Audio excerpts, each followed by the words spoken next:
अस्सलाम वालेकुम, नमस्कार, सत श्री अकाल एंड गुड इवनिंग। मैं हूं आरज़ू काज़मी और आप देख रहे हैं फेस ऑफ।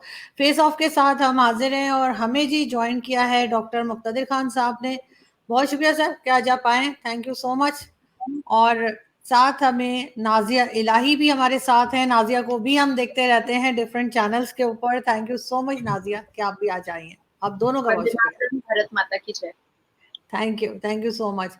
तो सबसे पहले डॉक्टर साहब आपकी तरफ चलूंगी। G20 समिट चल रही है, कैसे देख रहे हैं आप उसको? इस बार तो वहां पर इस्लामिक कंट्रीज और कुछ और कंट्रीज भी ऐड हुई हैं, लेकिन आपको क्या लगता है कि क्या कोई अचीवमेंट है, क्या कुछ बात की जाएगी? वैसे तो खैर आप जहां पर मौजूद हैं यूएस में, वहां के प्रेसिडेंट आए हैं, उन्होंने आते ही जॉइंट स्टेटमेंट एक दी है प्राइम मिनिस्टर मोदी के साथ। तो इन सब चीजों को आप कैसे देखते हैं? देखिए, मतलब अभी तो सिर्फ पहला दिन हुआ है, सो यू कैन से कि पहले दिन में 4 मुझे अचीवमेंट्स नज़र आ रहे हैं। सो पहला सक्सेसफुल चीज़ ये है कि कंसेंसस पैदा हो गया between everybody, and so there is a joint statement, Delhi declaration होगा। इससे पहले जितने भी मिनिस्ट्रियल लेवल मीटिंग्स हुए थे, फाइनेंस मिनिस्टर का ले लें, फॉरेन मिनिस्टर का, तो यूक्रेन को मसले को लेकर बात अटक गई थी और फिर वो प्रेसिडेंशियल स्टेटमेंट इशू करना पड़ता है as chair, but consensus document नहीं आया था। तो लोगों को एक्सपेक्टेशंस था कि शायद इस बार भी नहीं आएगा, और पिछले 2 दिन पहले यूरोपियन यूनियन का कोई अननोन ऑफिशियल की तरफ से बयान आया था कि इंडिया का जो इनिशियल ड्राफ्ट था उसमें यूक्रेन को लेकर स्टेटमेंट वाज वेरी वीक, और वो अपनी मतलब they were expressing their unhappiness कि Zelensky was also not invited। हालांकि इंडिया ने तो पहले ही कह दिया था we don't see G20 as a geopolitical organization, ये एक ग्लोबल इकोनॉमी से ताल्लुक़ रखता है। So it is very interesting के, और it is a big achievement कि इंडिया के जो शेरपाज वगैरह जो एक्ट कर रहे थे, they were able to get the consensus और agreement।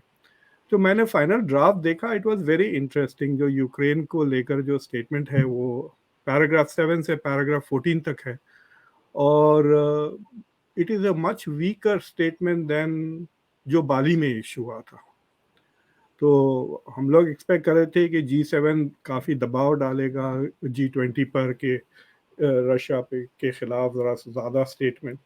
So you could argue के बाली में रशिया और China had agreed to a more stronger statement, लेकिन यहाँ पर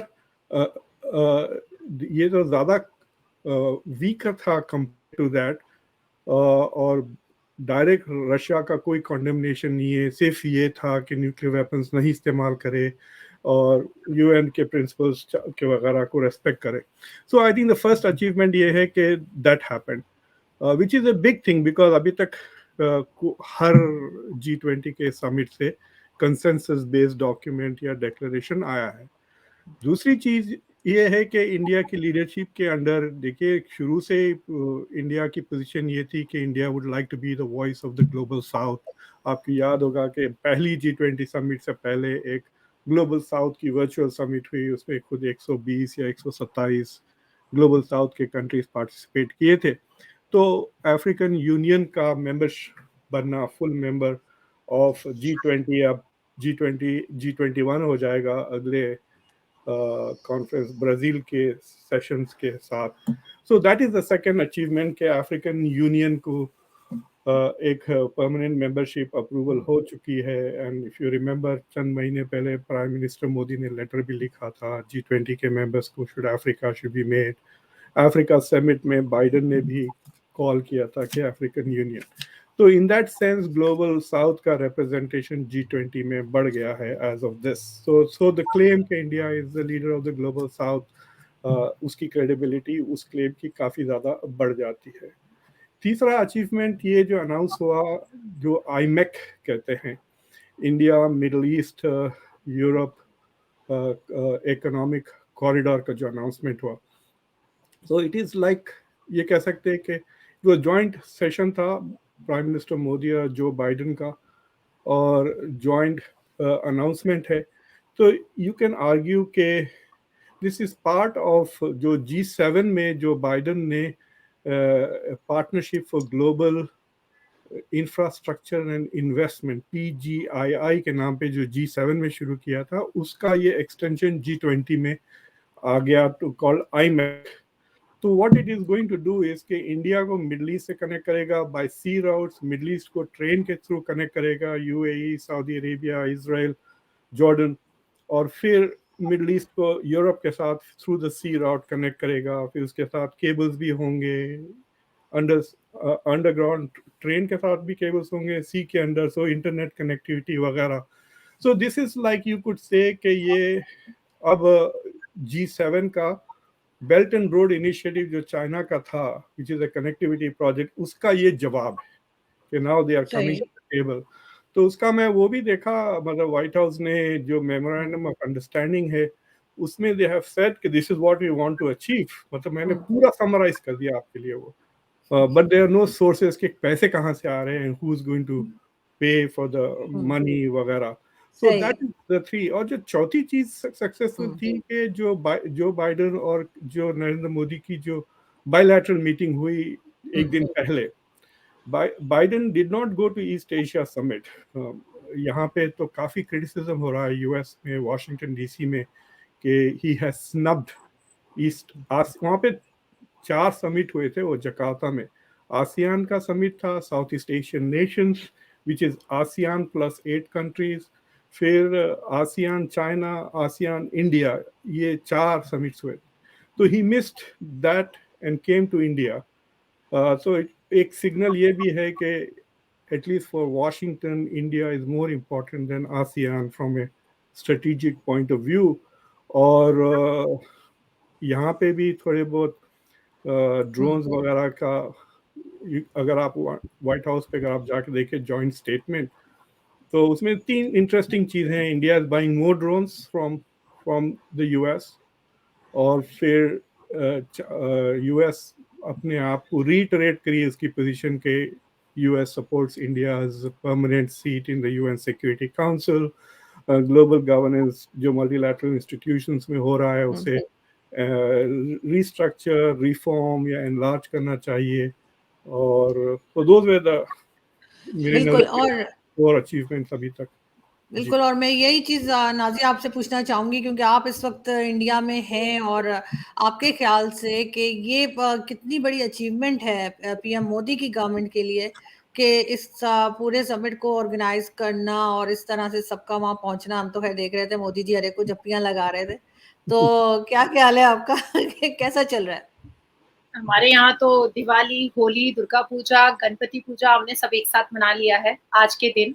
और कल भी पिछले 1 हफ्तों से, मैं तो दिल्ली में ही थी 1 हफ्ते से, और कल सुबह की फ्लाइट से फिर जा रही हूँ। तो जो सिनेरियो है वो वाकई में बहुत जबरदस्त है। हमने कल्पना की थी, हमने कभी सोचा था कि इंडिया चांद पर जाएगा, चांद पे झंडा लहराया। हमने सोचा था कि हमारे पास भी कोई स्पोर्ट्स पर्सन कोई ओलंपिक में गोल्ड लेकर आएगा, वो भी हो गया। हमने सोचा था कि कभी पूरे देश से इतने बड़े-बड़े ब्यूरोक्रेट्स और इतने जॉ बिडेन जैसे लोग जो है वो हमारे देश में आएंगे, वो भी हो गया। और जिस हिसाब से भारत की प्रथा और संस्कृति को लेकर के पूरे आयोजन का समारोह किया गया है, जिस तरह से कल्चरल प्रोग्राम्स किए गए हैं, जो इंतजाम किया गया है, जो सिक्योरिटी अलर्ट की गई है, या और जिस हिसाब से US president jaw Biden India के भारत के प्रधानमंत्री सऊदी अरब के खुर्शीद साहब के बीच में जो एक रेलवे को लेकर के जो एक इंफ्रास्ट्रक्चर के बारे में डील हो रही है, ये सब हमारे लिए बहुत बड़ा अचीवमेंट है, बहुत बड़ा। इंडिया कहीं ना कहीं इकोनॉमिकली, जो हमारे भारत के प्रधानमंत्री ने 27 दिन पहले सीना ठोक कर कहा था कि हम तीसरे नंबर पर इकोनॉमिकल पोजीशन पर होंगे, वो होता हुआ दिखाई दे रहा है। हमने इससे पहले भी प्रोजेक्ट्स के बारे में बात किया है, सेमीकंडक्टर को लेकर बात किया है, सोलर हब को लेकर के बात किया है, और एजुकेशन पे जिस हिसाब से ध्यान दिया जा रहा है, वीजा के बारे में बात हुई है, फ्री वीजा किया जा रहा है, रशिया में हो रहा है, USA हो रहा है, USA सनातन दिवस मनाने की बात कर रहा है। तो ये सब हम लोगों के लिए बहुत बड़ा अचीवमेंट है, बहुत बड़ी अचीवमेंट है। और जो G20 की मीटिंग में इकोनॉमिक को लेकर के बात है, जियोपॉलिटिक्स को लेकर के बात है, इंफ्रास्ट्रक्चर को लेकर के बात है, बायलैटरल रिलेशंस को लेकर के बात है, ट्रेड को लेकर के बात है, उसके बाद फिर एनवायरमेंट को लेकर के बात है, ग्रोथ को लेकर के बात है, और साथ ही साथ क्योंकि हिंदुस्तान की एक प्रथा रही है कि सिर्फ कारोबारी बात ना हो, साथ साथ भारत मंडपम में एक बहुत ग्रैंड अभी डिनर भी चल रहा है जिस पर भी बहुत सारी बातचीत होगी। तो हमारे लिए भारत की बहुत गौरव की बात है, भारत के हर नागरिक के लिए बहुत गौरव की बात है, भारत के हर एक व्यक्ति के लिए बहुत गौरव की बात है। और सबसे ज्यादा टच करने की चीज है कि जिस तरह से ऋषि सोनक को बिल्कुल दामाद की तरह उनको वेलकम किया गया है, ग्रैंड एंट्री दी गई है और उन्हें अपने हिंदू होने पर फक्र है। हाथ में एक कार पहने हुए हैं वो, और बहुत अच्छे से उन्होंने हिंदू धर्म के बारे में बहुत बातें बताई हैं। तो ये सब हमारे लिए बहुत बड़ी बात है क्योंकि हम अपनी प्रथा और संस्कृति पर बहुत विश्वास करते हैं। बिल्कुल, बिल्कुल सही। लेकिन मैं एक बार फिर आपसे ही नाज़िया एक चीज़ और पूछना चाहूँगी, इससे पहले कि मैं डॉक्टर साहब की तरफ चलूँ, कि अपोज़िशन की तरफ से बहुत आवाज़ें उठ रही हैं। वो ये भी कह रहे हैं कि छुपाया जा रहा है और डेकोरेशन के पीछे सब कुछ भारत की गुर्बत को छुपाया जा रहा है, लोगों को छुपाया जा रहा है। जो पोस्टर्स बने हैं, उसमें पीएम मोदी को ज़्यादा प्रोमिनेंट दिखाया गया, तरह-तरह की बातें की जा रही हैं सोशल मीडिया पे, जहाँ तक मैंने देखा है। तो आपके ख़्याल से वाक़ई में ऐसा है? देखिए, भारत के प्रधानमंत्री की तस्वीर तो होनी ही थी ना, क्योंकि G20 को प्रेजेंट तो वही कर रहे थे ना। साथ ही साथ मैं ये जरूर कहना चाहूंगी कि अगर अपोजिशन की सरकार में इतनी ताकत और इतना दम होता तो 400 से 40 नहीं होता, कभी भी नहीं होता। क्योंकि ये जो लोग जिन लोगों ने नरेंद्र दामोदर दास मोदी जी को भारत का प्रधानमंत्री चुना है, ये तो सिलेक्शन करके आए हैं ना, इलेक्ट हो करके आए ना, लोगों ने वोट दिया है ना। तो आज इस भारत के 82% सनातनी अगर भारत के प्रधानमंत्री जी के साथ है और अपोजिशन में ये कहा जा रहा है कि हिंदू धर्म जो है वो डेंगू है, मलेरिया है, कोरोना है, तो अगर एक किसी खास समुदाय के खिलाफ अगर हमने ये मोर्चा खोल दिया, हमने ये आवाज उठानी स्टार्ट कर दी, तब कैसा एहसास होगा, तब कैसा फील होगा। तो ये देखिए, हम तो कंकर में शंकर ढूंढते हैं, हम तो कंकर में शंकर ढूंढते हैं। तो पूर्वजों में हमने भी अपने इतिहास की किताबों में पढ़ा है कि भाई मंदिरें तोड़ी गई और कई बार बहुत हिंदू धर्मों को परेशान किया गया, लेकिन हम तो सूर्य की भी पूजा करते हैं, हम तो चंद्रमा की भी पूजा करते हैं, जिस मिट्टी में दफनाए जाते हैं उस मिट्टी की भी पूजा करते हैं, हम तो अग्नि की भी पूजा करते हैं। तो क्या क्या चीज तोड़ेंगे और मरोड़ेंगे। देखिए, मेरी माँ जो है ना वो भारतीय नारी है, मेरी माँ इटली की नहीं है जो मैं भारत के खिलाफ बात करूंगी। और मैं भारत की बेटी हूं और मैं भारत के सपोर्ट में बात करूंगी। और पहली बार 9 साल में भारत को तरक्की याफ्ता देख बहुत सारे लोगों के दिल में बेचैनी मची है। इवन हमारे हिंदुस्तान में भी कुछ ऐसे 28 माथा के रावण हैं, उसके लिए हम लोग काफी हैं जवाब देने के लिए। मैं डॉक्टर साहब आपकी तरफ आऊंगी। आपके ख्याल से वाकई में जो अपोजिशन कह रही है, ऑब्जेक्शन लगा रही है कि जी छुपाया जा रहा है डेकोरेशन, और पहले भी हुआ था जब जो आपके जो पहले ट्रम्प साहब आए थे आपके यहाँ, प्रेसिडेंट ट्रम्प जब गए थे इंडिया, तब भी यही कहा गया था कि जो गरीब लोग हैं उनको छुपा दिया गया और ये सब कुछ। तो आपको लगता है वाकई ऐसा है? और दूसरा ये कि पिछले दिनों जो कुछ हंगामा चलता रहा भारत में अंदर, यानी मुल्क के अंदर, चाहे वो मणिपुर हो, चाहे माइनॉरिटीज को लेकर हो, क्या वो वाकई में अगले इलेक्शंस के लिए कोई मुश्किल पैदा कर सकते हैं प्राइम मिनिस्टर मोदी के लिए? आपके सवालात काफ़ी डाइवर्जिंग देखा, तो आई डोंट नो कि ऑपोजिशन लीडर्स क्या कह रहे हैं, लेकिन अगर आप लॉस एंजलिस टाइम्स और वेस्टर्न मीडिया को देखें तो उसमें तो तस्वीरें छपी हुई हैं जहां हरी चादरें बिछाई गई टू हाइड नेबरहुड्स, और ये भी लिखा जा रहा है कि थोड़े बहुत घर भी बुलडोज किए गए। तो वो घर जो बुलडोज हुए हैं ये गुर्बत छुपाने के लिए, वो भी जाहिर हो रहा है। और अगर आप डेटा देखते हैं G20 की सबसे गरीब मुल्क in terms of per capita, that is India. India की जो पर कैपिटा इनकम है वो 2400-2600 डॉलर पर पर्सन है।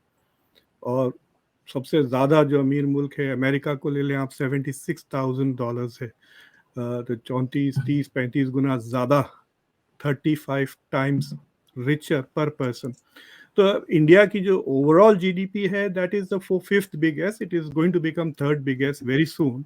तो वो बात तो है। So there is poverty in the country, और इस वास्ते खुद नरेंद्र मोदी जी फख्र से कहते हैं कि 80 करोड़ लोगों को वो खाना भिजाते हैं हर महीना।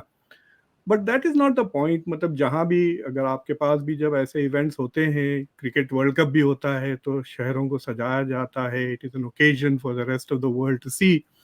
तो देर इज ऑल्सो वो उस तरह का डेकोरेशन वगैरह भी, और सिक्योरिटी भी काफ़ी टाइट है दिल्ली में। सो दैट इज व्हाट इज, मतलब वो जो खास तौर से जो पर्दे की बात कर रहे हैं, that is what I think at least the media में नजर आ रहा है। और आपका जो दूसरा सवाल था इलेक्शंस का,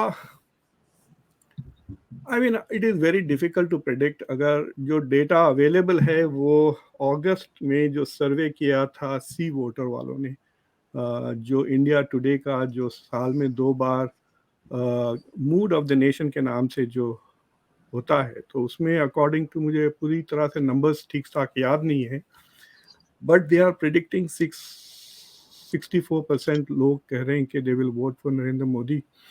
और ये मणिपुर के वाक़ये के बाद का पोलिंग है। और जो दूसरा डेटा में मुझे उसमें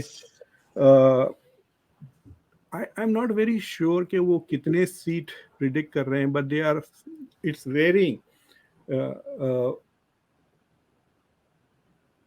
280 से 300 के का प्रिडिक्शन है, विच मीन्स दैट सवाल सिर्फ इतना ही है कि या BJP will get absolute majority या BJP will need NDA to get majority. तो जो अगस्त की जो डेटा अवेलेबल है सी वोटर से, विच मीन्स के मणिपुर का जो इवेंट हो रहा है हरियाणा में जो हुआ is not having a national impact in voter जो पोलिंग जो हो रही है।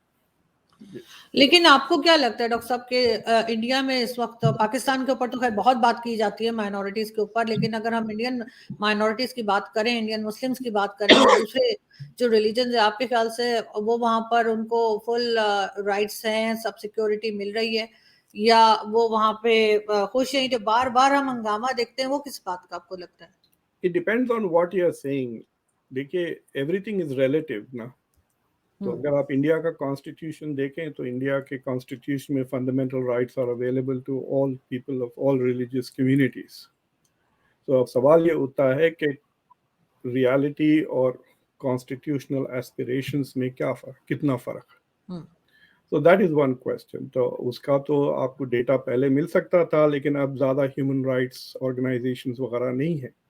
यहाँ पर वॉशिंगटन में एक डिबेट चल रहा है कि Biden tried a lot to have a press conference उनकी बायलैटरल के बाद, लेकिन as a host it is India who decides. तो फिर वहाँ पे फिर प्रेस कॉन्फ्रेंस नहीं हुई बाइडेन और मोदी की। और यहाँ पे जो स्पेकुलेशन हो रहा है, जो लोग उसके सवाल उठा रहे हैं, उनका स्पेकुलेशन है कि अगर प्रेस कॉन्फ्रेंस होती तो शायद पहला सवाल मणिपुर का ही होता, कि और ये सवाल बाइडेन से होता कि मणिपुर में 300 चर्चेस जलाए गए, did you raise this issue with Modi और नॉट? तो फिर बाइडेन क्या जवाब देते? So that is what people wanted here to know. लेकिन उसका जवाब व्हाइट हाउस ने दे दिया है। तो अगर आप जॉइंट स्टेटमेंट जाके देखें, आई डोंट नो वेदर मेरे पास खुला है वो, बट अगर आप जॉइंट स्टेटमेंट जाके देखें जो व्हाइट हाउस ने इश्यू किया है about this two leaders meeting, तो उसका जो सेकंड पैराग्राफ है उसमें ही सेज, मतलब जो White House, it is not a White House statement, sorry, it is joint statement from India and the United states.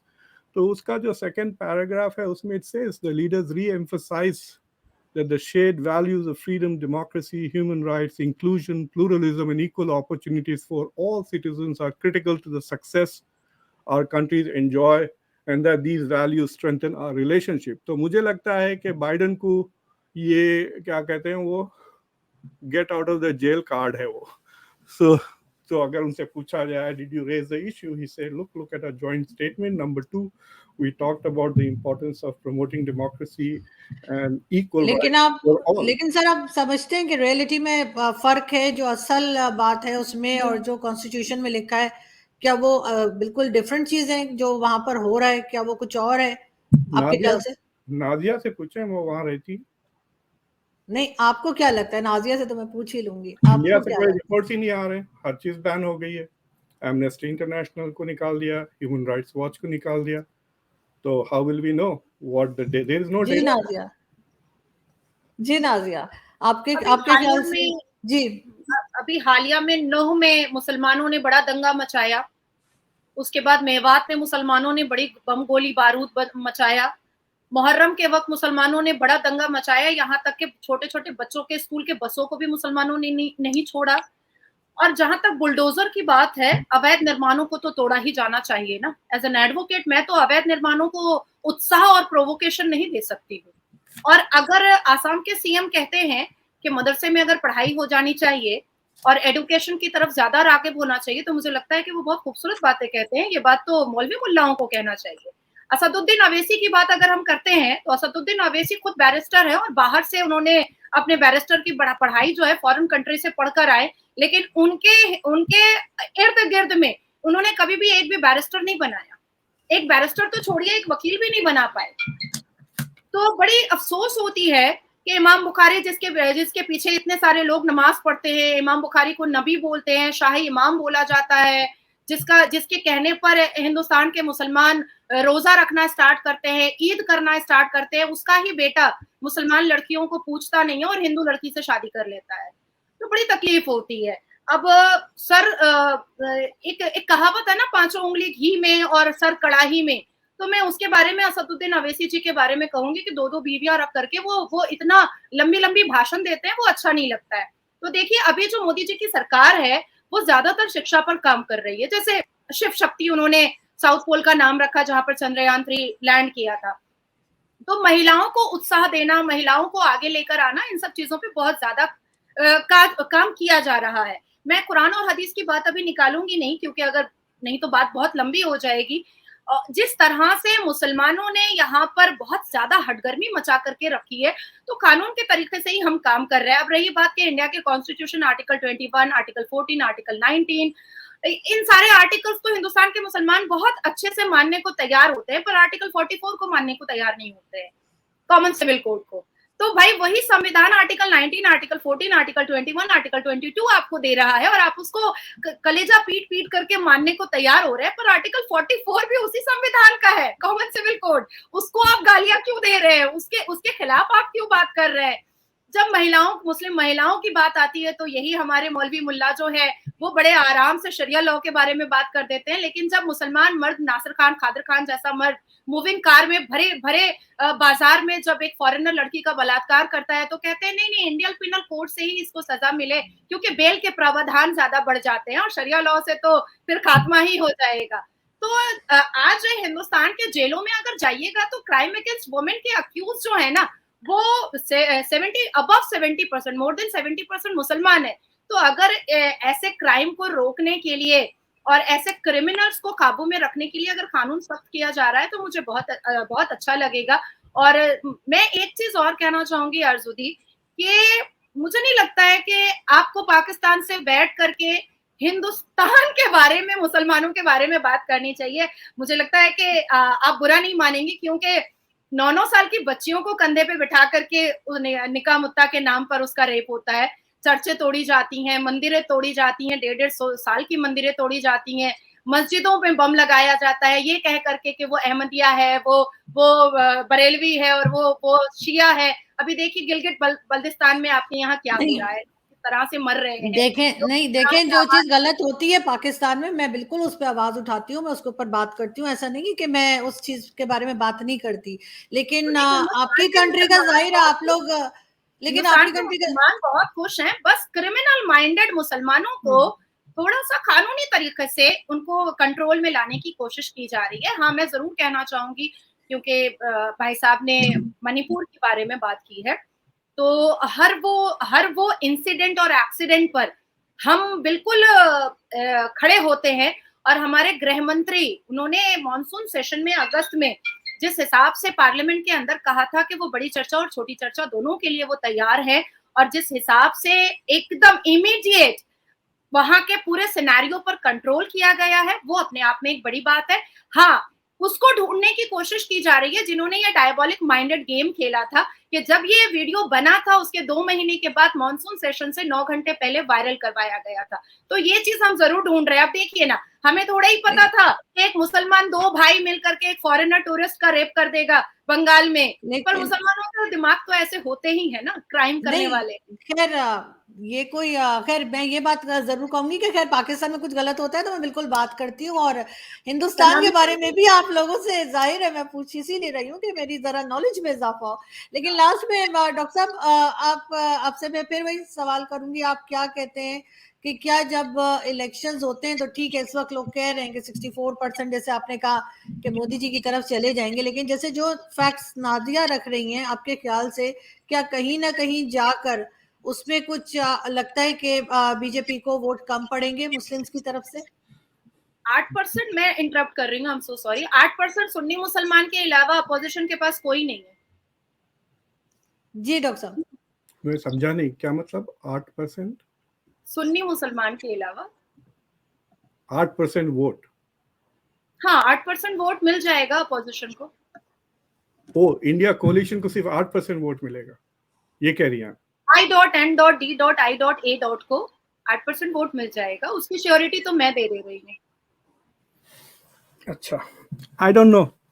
देखिए, जो पिछला इलेक्शन हुआ था 2019 में 37% के करीब बीजेपी को वोट मिला था, 63% they did not get the vote, और बाकी जो वोट है that split into many parties. तो ये जो इंडिया का जो अलायंस बना है, their goal is to try and see के देखिए बीजेपी का vote is 1/3 and a little more than 1/3, so they want to see के अगर 1-on-1 कैंपेन्स हो तो 2। अब वो अलायंस क्या बरकरार रह सकता है इलेक्शन के वक्त तक, whether they will be able to make seat alignments, और कांग्रेस क्या वो अपनी लीडरशिप में will it be able to concede positions, क्योंकि देखिए रीजनल लीडर्स भी बहुत स्ट्रांग है जैसा बंगाल में है और दूसरी जगहों पर, सो दे विल डिमांड कि they get more share of the seat. तो क्या वो बैलेंस हो सकता है? ये नहीं। अभी जो लोकल इलेक्शंस हुए थे उसमें एक सीट जो कांग्रेस ने जीती, it was against another member of its own alliance ना। सो तो वो सारी चीजें होने के बाद वी विल ट्राई टू सी, मेरे ख्याल से ऐसे 190 या 200 सीटें हैं जिसमें डायरेक्ट 1-on-1 कांग्रेस का कंपटीशन होगा बीजेपी से। लास्ट टाइम मेरे ख्याल से कुछ 5 या 10 सीटें ही जीती थी कांग्रेस फ्रॉम दैट 200। तो इट डिपेंड्स कि वो 200 में से कितने जीतती है कांग्रेस। सो दैट इज विल प्रेडिक्ट। और जो वोट का देखिए, अभी अगर जल्दी इलेक्शन भी करवा लेते हैं मोदी जी तो 5-6 महीने तो लगेंगे ही, और पॉलिटिक्स में एक हफ्ता is a very long time. You can't predict के what the situation will be as you get closer. तो अब I have never observed Indian elections, तो मुझे नहीं पता कि उनके पास पब्लिक ओपिनियन पोलिंग कितनी एक्यूरेट होती है। हमारे पास 2016 में public opinion polling was so completely wrong. रात के 9 बजे तक वो कह रहे थे कि Hillary Clinton will win, and then 10 बजे पता चला कि it was done and Trump won the elections. So India की जो पोलिंग होती है, I am not very sure कि हाउ एक्यूरेट इट इज। सारा का सारा फोन पे होता है, और फोन से प्रॉब्लम ये होता है कि आप हर कंस्टिट्यूएंसी को रीच नहीं कर सकते। मिसाल के तौर पे अमेरिका में अगर आप लैंडलाइन पे फोन कर रहे हैं तो अफ्रीकन अमेरिकन के जो अंडर रिप्रेजेंटेशन हो जाता है जब लैंडलाइन पे आप एग्जिट पोलिंग करते हैं। So I don't know how accurate exit polling India में है। सी वोटर के बारे में कहते हैं कि they have been very good in the past. So I can't predict कि जब इलेक्शन होगा तो we will see what happens. दूसरी चीज ये है कि दिस ईयर इंडिया के लिए in terms of foreign policy it was diplomatic bonanza था ना। इंडिया SCO का चेयरमैन था, इंडिया जो है सो G20 का भी चेयरमैन था। तो ये सारे इवेंट्स G20 के 200 के करीब इवेंट्स हुए, SCO के भी कई इवेंट्स हुए। So there is this constant, अगर आप देखें मतलब द रूलिंग पार्टी के लिए lot of achievements to talk about. Chandrayaan भी हो गया, बट आज से 6-7 महीने के बाद will the public remember all of these things, you know. G20 में ऐसा हुआ था, ऑस्ट्रेलिया के प्राइम मिनिस्टर ने मोदी वोटिंग के टाइम पे हाँ, so we बिल्कुल। don't know how that goes. Nazia कुछ कहना चाह रही थी। एक मिनट मुझे खत्म कर दे, एक जी जी जी 30 जी सेकंड। जी जी जी, लेकिन sure। वो चीजें तो हैं, जो अनएम्प्लॉयमेंट है वो अभी भी 8.5-9% के करीब है, it is staying pretty up, और inflation is also pretty high. तो अब वो गैस सिलेंडर्स के ऊपर अब फिर कीमतें कम आ रही, सो अब it depends on whether people are going to vote on pocket book issues या कल्चरल इश्यूज। कल्चरल लेकिन इश्यूज तो राम मंदिर का इनॉग्रेशन माइट, लेकिन सर अभी नाम भी तो चेंज किया है ना। चेंज तो नहीं किया, खैर पहले भी भारत तो कहा ही जाता था, लेकिन वो तो अब शायद हो जाएगा 18 सितंबर 18 की जो मीटिंग में, दैट कुड बी वन नहीं, ऑफ आप द उससे आपको क्या लगता है सही हुआ ये? How does it matter, it is already in the constitution, it's India, that is Bharat, तो वो लिखा हुआ ही है। But if people see this as a major achievement, अगर ये उनको अचीवमेंट लगा, लेकिन जो सबसे बड़ी चीज होगी जब जनवरी में राम मंदिर इनॉग्रेट हुआ जाएगा, दैट विल, और उसके करीब में अगर इलेक्शन हो गया and then people are willing to vote on cultural issues and not economic issues, then they will win big time. और अगर दे इकोनॉमिक इश्यूज का जरा जोर बढ़ जाता है, so the chances of the opposition winning it outright तो is low. The question, सवाल ये उठता है कि बीजेपी खुद एब्सोल्यूट मेजॉरिटी लाती है या एनडीए के थ्रू वो मेजॉरिटी लाती है। That is I think the only question out there at the moment. Right, Nazia आप कुछ कहना चाह रही थी, मैं क्लोजिंग से पहले तो आपसे पूछूंगी। जी, 2 बातें मैं बोलना चाहूंगी, एक राम मंदिर पर बोलना चाहूंगी और दूसरा बंगाल के लिए बोलना चाहूंगी, बिकॉज एवरीवन नोज के बंगाल से मेरा काफी अच्छा खासा ताल्लुक है। বাংলাও বলতে পারি, খুব ভালোই বাংলা বলতে পারি আমি। বাংলায় থাকি, বাংলায় प्रचार করি। ऐसा है कि लोग सोचते हैं कि श्रीमती ममता बनर्जी बहुत बाघ है और बहुत बड़ी शेरनी है और बहुत बड़ा काम कर देंगी आने वाले 2024 में। पर मुश्किल इस बात की है कि 3 हिस्सा तृणमूल कांग्रेस पार्टी के जितने भी नेता मंत्री हैं वो तिहाड़ जेल में हैं, किसी ना किसी स्कैम के चक्कर में। और कई लोगों का तो लाइन लगा हुआ है, इवन उनके भतीजे को भी रोज नोटिस आता है ईडी और सीबीआई की तरफ से, और रोज आना वो सुप्रीम कोर्ट को ठकठकाते हैं कि मुझे थोड़ा सा रिलीफ दे दो, मुझे थोड़ा सा रिलीफ दे दो। आज तो उनकी मेंबर ऑफ पार्लियामेंट बहुआ मोइत्रो के लिए भी कल ही हाई कोर्ट में बहुत बड़ा एक चिट्ठा निकला है उनके खिलाफ कि उन्होंने किसी का 85 लाख रुपया मार के वो बैठी हुई है। कहीं पर उन्होंने फ्लैट लिया था जो पैसा ही नहीं दिया, रेंट ही नहीं पे किया, लुई विटॉन का पर्स टांगती है। अभी मैं राम मंदिर की बात कह रही हूँ, डेफिनेटली ये बात असदुद्दीन अवैसी जी कहे थे कि राम मंदिर के पूरे कागजात हैं, अयोध्या के पूरे कागजात वगैरह दिए जाए, तो योगी जी ने उसको पूरा एकदम डायरेक्ट उन्होंने सोशल साइट पे डाल दिया था कि सिर्फ हम क्यों और सिर्फ अवैसी जी क्यों, बल्कि पूरी दुनिया देखे उस कागजात को। तो उस पर वक्फ बोर्ड पर, और हम भी चाहते हैं कि जामा मस्जिद के कागजात हमें पता चले कि वक्फ बोर्ड का है, कि इमाम बुखारी के अब्बू का है, किसका है, तो ये सब हम लोग भी जानना चाहते हैं। तो ऐसा नहीं है, 82% सनातनी यहाँ पर रहते हैं और मुझे लगता है कि 8% सुन्नी के अलावा और कोई भी अपोजिशन को वोट देगा नहीं। कौन चाहेगा कि एक ऐसा व्यक्ति जो नेपोटिज्म का एक जीता जागता मिसाल हो, वो सबका सर हो, सबका माथा हो और संसद के अंदर खड़ा होकर के फ्लाइंग किस और आंख मारता हो, ऐसे व्यक्ति को कम से कम भारत की महिलाएं तो नहीं लाना चाहेंगी प्रधानमंत्री बना करके। तो आप प्रेडिक्ट कर रही हैं कि पूरी ऑपोजिशन को सिर्फ 8% वोट मिलेगा और 92% बीजेपी को, और 92% बीजेपी को मिलेगा वोट। 40 सीटें अभी हैं, 25 से ज्यादा ला नहीं पाएगा अपोजिशन, सबको मिला करके भी। ओके, खैर देखते हैं कि क्या होता है इलेक्शंस में, ज्यादा दूर नहीं है। और पाकिस्तान के भी और भारत के भी फर्क सिर्फ इतना है कि पाकिस्तान में हमें पहले से पता होता है कौन आ रहा है और हम लोगों को वोट के बाद पता लगता है। हम इतने आगे हैं कि हम मुझे आपसे एक सवाल पूछना है आरजू जी, मुझे ये बताएं कि इंडिया के इलेक्शन पहले होंगे या पाकिस्तान के? सर पाकिस्तान के ही पहले हो जाएंगे, क्योंकि कह तो रहे हैं फरवरी मार्च का, अगर वैसे साल नहीं बताया उन्होंने। तो अब आपके कॉन्स्टिट्यूशन के मुताबिक they have to do it by October ना? सर वो आपने वैसे ही लिख के रख लिया है कॉन्स्टिट्यूशन, हम उसको इतना सीरियसली नहीं मानते मानते नहीं है। मानती नहीं है, बस लिखा हुआ है। दिखावा है सिर्फ। हाँ, वो बहुत कुछ लिखा हुआ है सर, उस पर कब चले हैं पाकिस्तान हम? का संविधान दिखावा है। 76 ईयर्स में आप कोई एक साल मुझे बता दीजिए, आप तो ज्यादा जानते हैं कि कब हम चले कॉन्स्टिट्यूशन पे, कब हमने कोई ऐसा काम किया है जो हमें बिल्कुल ही लॉ के हिसाब से करना चाहिए, कभी नहीं किया, तो आप कैसे कर लेंगे? हमें आदत पड़ चुकी है। लेकिन आपके यहाँ तो फिर भी वोट होता है, वोटिंग होती है, उसके बाद ही पता लगता है, लेकिन हमारे यहाँ तो पहले से हमें पता है। नवाज शरीफ आ रहे हैं, मैं आपको अभी बता रही हूँ, तो देख लीजिएगा क्या होता है। अच्छा आरजू अक्टूबर में दी, मैं काफी दिन से I was very much inquisitive to ask you one question. Jinnah के कोई परिवार वाले नहीं दिखते हैं, कोई पॉलिटिक्स में नहीं आए? नहीं, उनकी तो एक बेटी है, वो भी मैंने सुना है कि वो इंडिया में ही है, जहां तक मुझे मालूम है, इंडिया में ही है वो। उनकी बेटी was married to I think Nusli Wadia, हाँ, बॉम्बे एग्जैक्टली। डाइंग। ये नेस वाडिया और वो उनके ग्रैंड चिल्ड्रन है। So his तो entire family उन्होंने stayed फिर पाकिस्तान बनाया क्यों, जब अपने अपने अपने नाते पोती बेटियों को रखना ही नहीं था?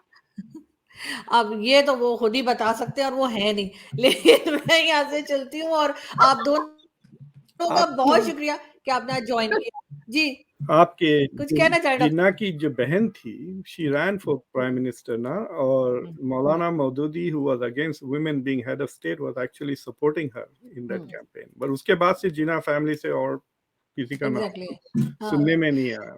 जी हाँ, मगर मिस्टर जिन्ना हमें बहुत पसंद है, और हम हमारे हर पॉलिटिशियंस की और हर बड़े आदमी की कोशिश होती है कि वो ज्यादा से ज्यादा उनकी जेब में और बैंक में हो। हम तो कोशिश तो कर रहे हैं कि इसलिए हम हिंदुस्तान से कोशिश हटाए जिन्ना का शरिया लॉ। यूसीसी देखें। के द्वारा। अच्छा, देखते हैं क्या होता है। बहरहाल, थैंक यू सो मच आप दोनों का, बहुत शुक्रिया।